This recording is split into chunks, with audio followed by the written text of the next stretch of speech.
How y'all doing tonight? Hope y'all having a blessed night. So I'm burning the candle at both ends. Kind of still pushing it. I picked up a small cold. Probably either when I got my Walmart delivery. Be careful about that. And or when I went to a doctor's appointment, and it triggered an RA flare up, which was pretty bad.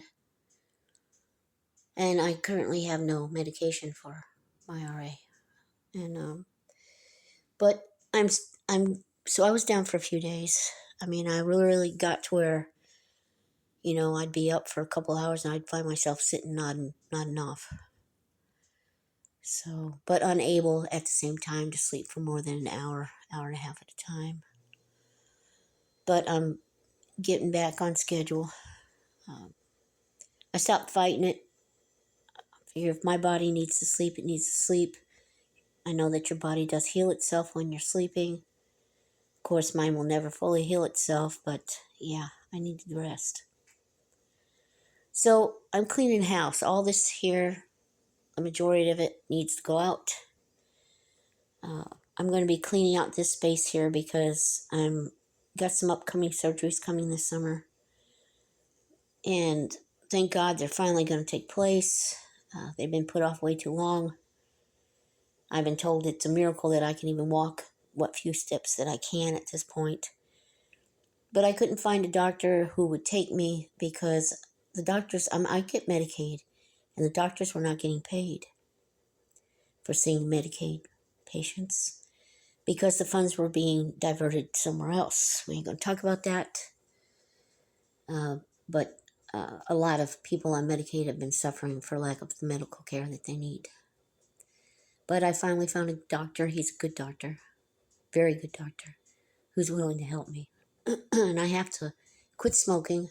I mentioned this in another video. Completely have nicotine out of my system for 6 weeks, 6 to 7 weeks prior, and then a few weeks after. But I mean, if I go that long, I probably will quit completely. It won't be the first time I've done it in my life. Now, I have an air mattress, and it's about 17, 18 inches up off the floor. And that's a big deal because you don't want to have to get up from a low area when you have these kind of problems or you're having that surgery. The problem is I've already sprung 2 leaks in this, and I picked up some Flex Seal tape, which for some reason will hold sometimes, and sometimes it won't. And I cannot have that. I cannot come home from surgeries and sleep on that and find myself on the floor when I wake up.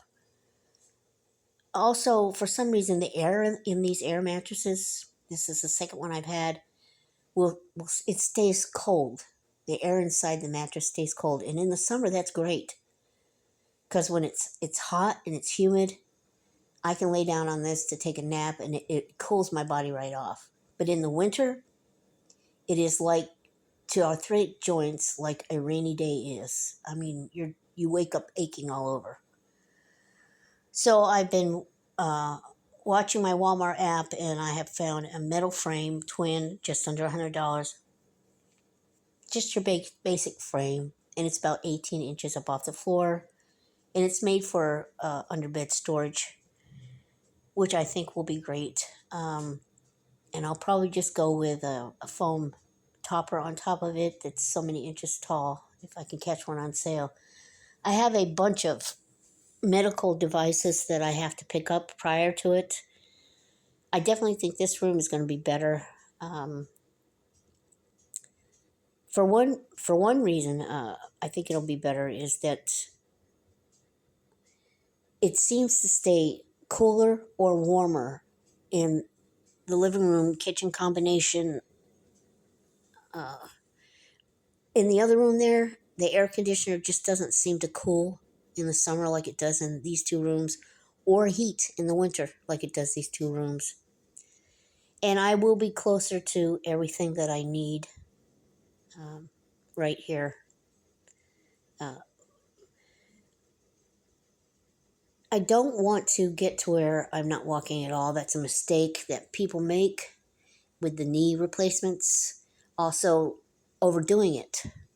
So I have to have a happy medium. The difference in the knee replacements and the hip replacement is after a while, the hip replacement is like getting a filling in a tooth. You really don't know it's there. But with the knees, it's different. It's always tight, like you got a rubber band around your knees. It's always tight. You always feel that. And the mistake what I have read is, because I'm researching this deeply, it's my body, it's what's going to happen to me. And what happens with a lot of people is they don't have a good balance of using those joints after therapy, and they overuse them sometimes, which is also a mistake. But as you're healing, if you don't use them enough, they will heal tight, so that they are just as tight when you come out of surgery, and they never loosen up some as you use them. So what walking I'll have to do, I'm sure will be enough to keep me from healing tight. I don't want my knees to permanently be tight feeling all the time. They will always to some extent, but not like when you first come out of surgery. Now, I've talked to a few people that I know that have had these surgeries done in the past. They've been a great help to me. Again, I'm researching this stuff, things like having MRI, spinal blocks, anesthesia.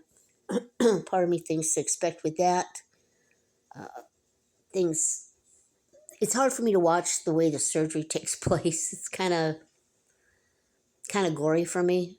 It's kind of hard for me to watch videos of the surgery actually taking place. I have to get a hold of my doctor's office. I was supposed to do that a week ago, but I've had so much to do and everything. And I have questions, like some doctors will do, if you need both knees replaced, they'll do one and then they'll wait and do the other. Some will do them both at once. Personally, I think one at a time is the best way to go, but it's the doctor's preference. There's also 2 different ways to do the hip implant. I want to know which type he prefers. I will have to go into a facility. 6 weeks for the hip, for 6 days, pardon me, for the hip implant, and 6 weeks for each knee. So they I've seen a list of things that you should bring, because you're going to be there for a long time. And I have my phone, but I think I'm going to get a laptop. I don't have a backup phone. Too many times I've found myself, when my phone is gone, I've been gone, the battery goes or whatever, and I've been without a phone for 2 or 3 weeks, which is crazy. I mean, it's maddening. It really is. When you can't even make an emergency phone call if you had to, I mean, that's pretty bad. And I want to get a tablet. I'd like to get a tablet. So you want to make sure that you take all your electronic equipment with you, and they talk about comfortable shoes and pajamas and toiletries and stuff like that. And I'm going to be very careful when I'm in these facilities, because I was already warned that you can contract certain things while you're there. The rooms aren't private. You never know. I'm going to make sure nobody touches me without gloves on, that's for sure. And I'll be bringing some comfort things, and that's a little bit up the road, but I do have some medical supplies that I have to procure, like a handheld shower head, and they talked about a shower slide, something to help tub slide. There's no way that's going in mine. I can't see that happening, to help me get in and out of the shower. So I'm going to have to be careful about that. No safety bars are going to be going up unless I can find some that would be secure through suction. I can't see it happening. But I'll be set up here pretty much to be comfortable in this room. And I do have a couple neighbors that I'm pretty sure will be kind enough to stop by and see if I need anything. One of my concerns is they don't have direct deposit here where I live for rent, so my money order has to be procured every month. A lady's been helping me with that, so hopefully that'll continue. So I'm making a list and I'm checking it twice, right, of some medical supplies that I'm going to need. And I'm on a very limited income, so I'm going to be getting that as I can. It's a long process when you're in the shape that I'm in of preparing for stuff like this.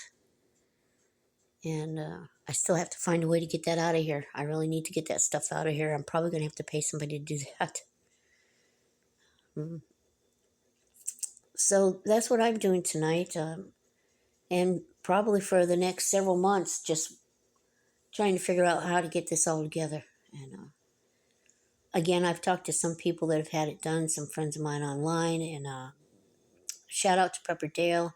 He's had all these surgeries done. It was a few years ago. I know things have changed. There's been some advancement in equipment and medical techniques, but everything he's told me has been very, very helpful. And I really appreciate that. And there's been a few others. So I'm going to get back to work here and do a little bit, as much as I can, before I get me some more rest. Well, thank you all for stopping in, for your thumbs up. If you're going through this yourself, prayers to you. I hope that you're getting the help getting the help that you need. I know that people on Medicaid have been put off for way too long. And thank you for your comments, large or small. I appreciate them all. Y'all have a blessed night. Bye-bye.